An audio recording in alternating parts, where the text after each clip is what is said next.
What's up, y'all? It's your boy God's Child. Coming back for part two. Is Tim Duncan a top 5 all-time NBA player?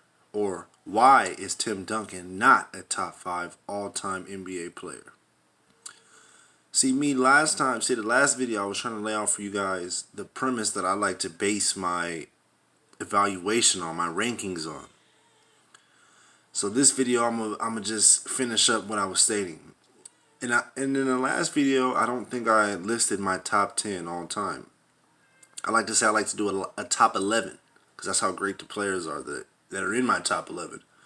But I never said the actual list order or the names in my list, so I'm gonna just give it to you now. Number 1, I have Michael Jordan. Number 2, Bill Russell. Number 3, Kareem Abdul-Jabbar. Number 4, Magic Johnson. Number 5, Tim Duncan. Per why we have this video today. 6, Larry Bird. 7, LeBron James. 8, Shaquille O'Neal. 9, Wilt Chamberlain. 10, Hakeem Olajuwon. And 11, Kobe Bryant.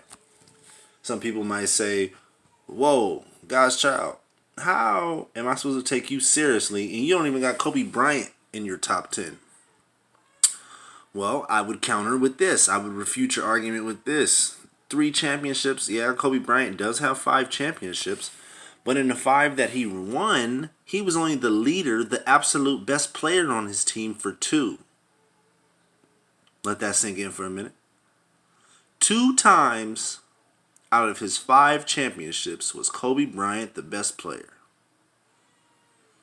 So when you win so I'm always one to say even though you win Finals MVP, that doesn't necessarily make you the leader or the best player. I give you that. All those people who want to come and judge that. But in 2008, 2009, 2010, the 3 years that Kobe Bryant in the Los Angeles Lakers with Pau Gasol, Ron Artest, Trevor Ariza, Andrew Bynum, when all those guys, Sasha Vujacic, when that Laker team went to the championship 3 times without a Shaq, when Kobe was the absolute most dominant, best player on the team, they were only able to win twice. They lost once in 2008 to the Boston Celtics with Paul Pierce, Kevin Garnett, and Ray Allen. And then they were able to overcome against Dwight Howard and the Orlando Magic. And then they were able to beat the Boston Celtics, who beat them in 2008. So, that's why I got Kobe 11th. Because out of those 5, he was the absolute best player on two of those championships. Tim Duncan. Now, we could argue that the 5th championship, Tim Duncan was the 2nd best player, and Kawhi was the 1st. Okay, that was Kawhi's coming out party. Even in 2007, when Tony Parker was able to win the Finals MVP, you can't tell me that Tim Duncan wasn't arguably the leader of that team, wasn't arguably the best offensive weapon at that time. It was kind of like when Shaq went to the Miami Heat, but Dwayne Wade won Finals MVP. Shaq was still in the conversation for regular season MVP. Shaq was still, even though it was his 14th year in the league, he was still really good. Tim Duncan in 07, it was his 10th year in the league. He led that team to the finals, but Tony Parker had the better series. Just like in, 88? James Worthy had a better series than Magic Johnson, or 85? You could say 85, that Kareem. But everybody knows deep down that Magic Johnson was the leader of those Showtime Lakers. Even though you would rank Kareem above Magic, but Magic was the best player and the leader of that team.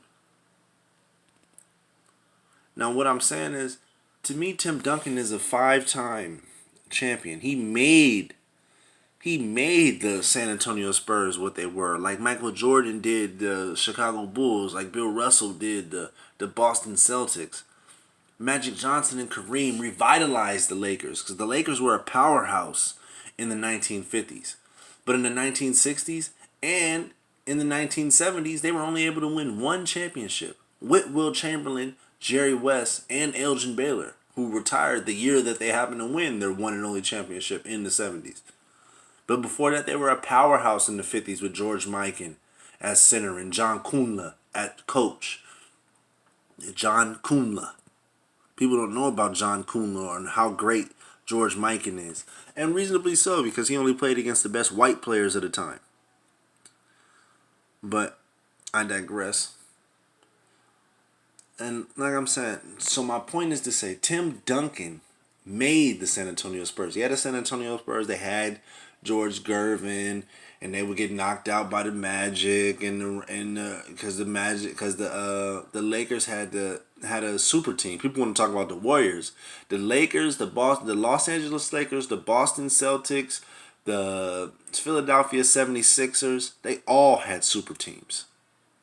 You had to have a super team back in the 80s to win. You had to have a super team in the 60s to win. You had to have a stacked team in the 70s to win. The 90s and the early 2000s, you really just needed like two good players. Shaq and Kobe in the early 2000s, David Robinson, Tim Duncan in the early 2000s. You know, those were the teams that were winning. Michael Jordan, Scottie Pippen. I mean, you could say Akeem Olajuwon, but he had like a great That's what made Akeem Olajuwon so great, because he didn't have another great. Well, you could say he played with Clyde Drexler, but that was only for like what, 1 year in the '95 season. The '94, he just had Kenny Smith and all them peoples and all them guys. So Akeem was really great. That's why I say Akeem Olajuwon was the second greatest player of the 1990s. It was Michael Jordan and Akeem Olajuwon. Those were the two. Jordan just dominated, so you don't really think about anybody else. You just think of Jordan in the 1990s. But like I said, I digress. My point is, I'm trying to say Tim Duncan made the Spurs. Like, you know, in the series, The Last Dance with Michael Jordan, he says he wanted to come in and make the Chicago Bulls a team to be respected, like the Lakers with Magic Johnson, or like the Celtics with, you know what I'm saying? They wanted to be, because those teams, Larry Bird revitalized the Celtics because Bill Russell made those teams. And, you know, look at these are Tim Duncan's accomplishments.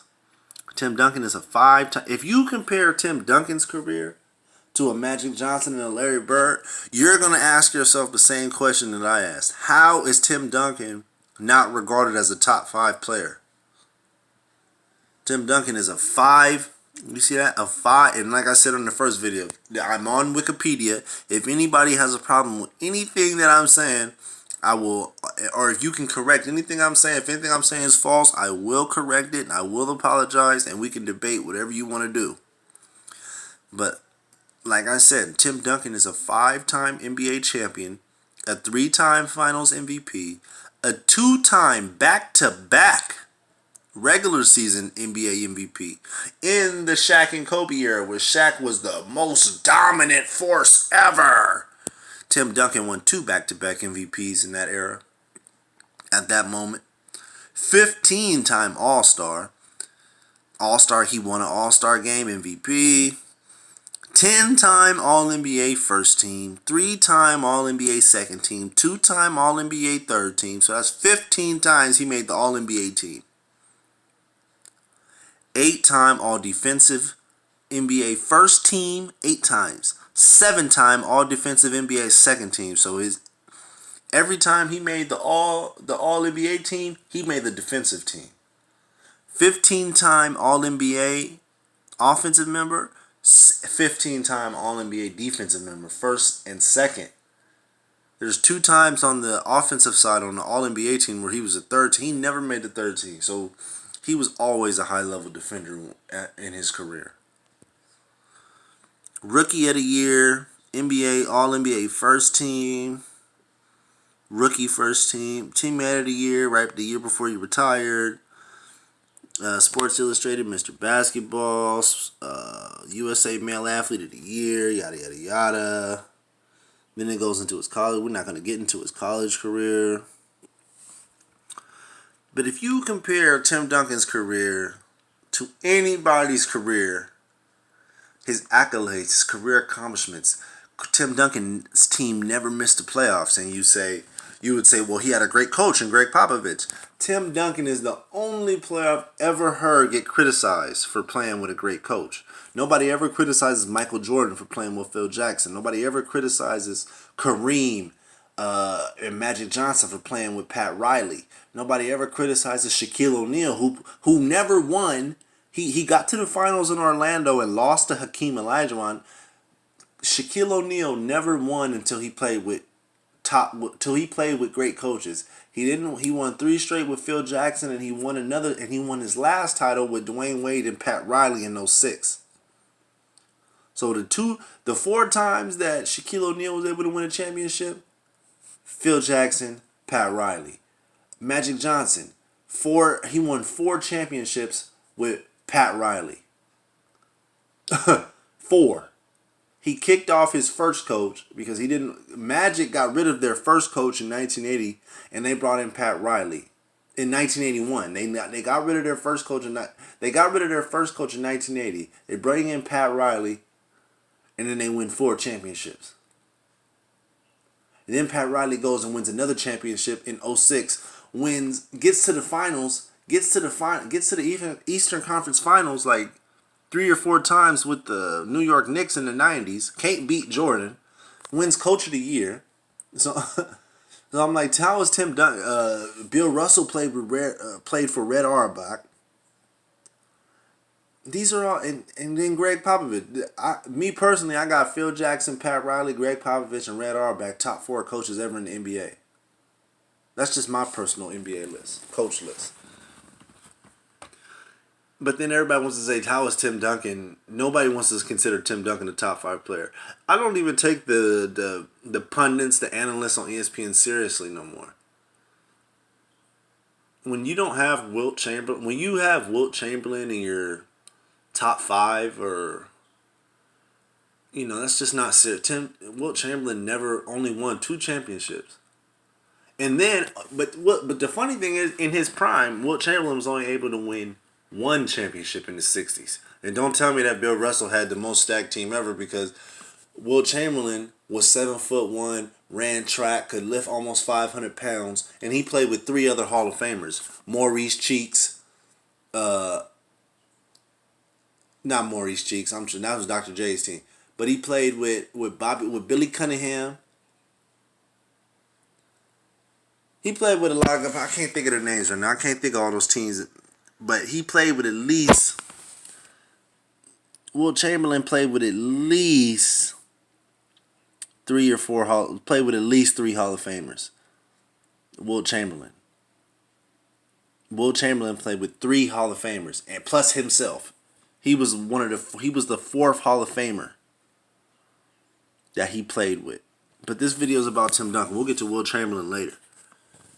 What I'm saying is, Tim Duncan is the only superstar I've ever heard castigated for playing with a great coach.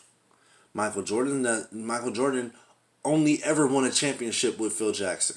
He doesn't get brought down. He doesn't get brought down for that.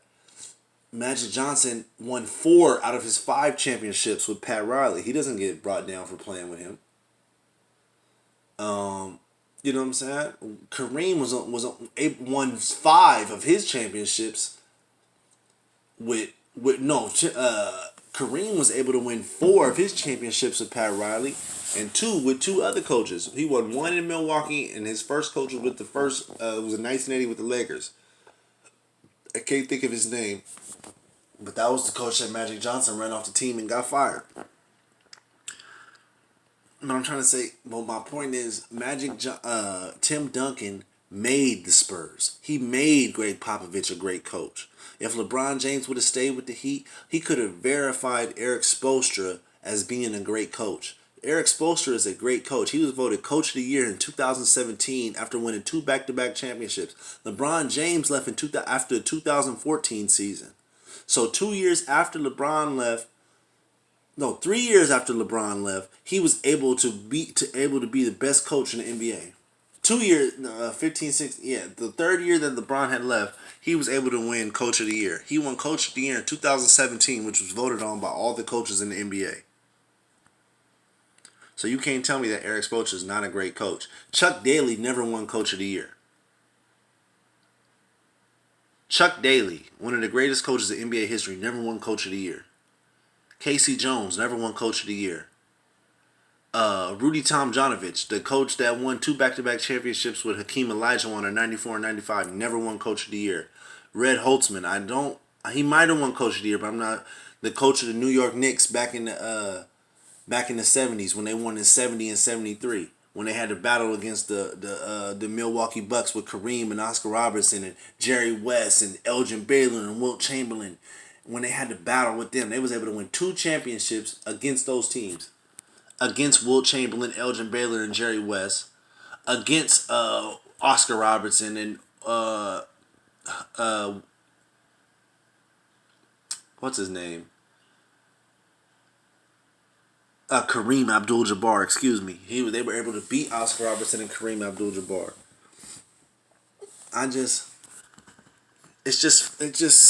It's laughable when someone says that Tim Duncan is not a top 5 player. Look at his resume. This is his resume. Compare Tim Duncan's resume to Magic Johnson's resume. Compare Tim Duncan's resume to Larry Bird's resume. Compare Tim Duncan's resume with anybody and tell me that he's not a top 5 player all time. Again, my top 11 list is Michael Jordan, Bill Russell, Kareem Abdul-Jabbar, Magic Johnson, Tim Duncan, Larry Bird, LeBron James, Shaquille O'Neal, Wilt Chamberlain, Hakeem Olajuwon, and Kobe Bryant. Now, if you guys want to, I'll more than likely do a 12 through 20 list later, but those are my top 11 right there.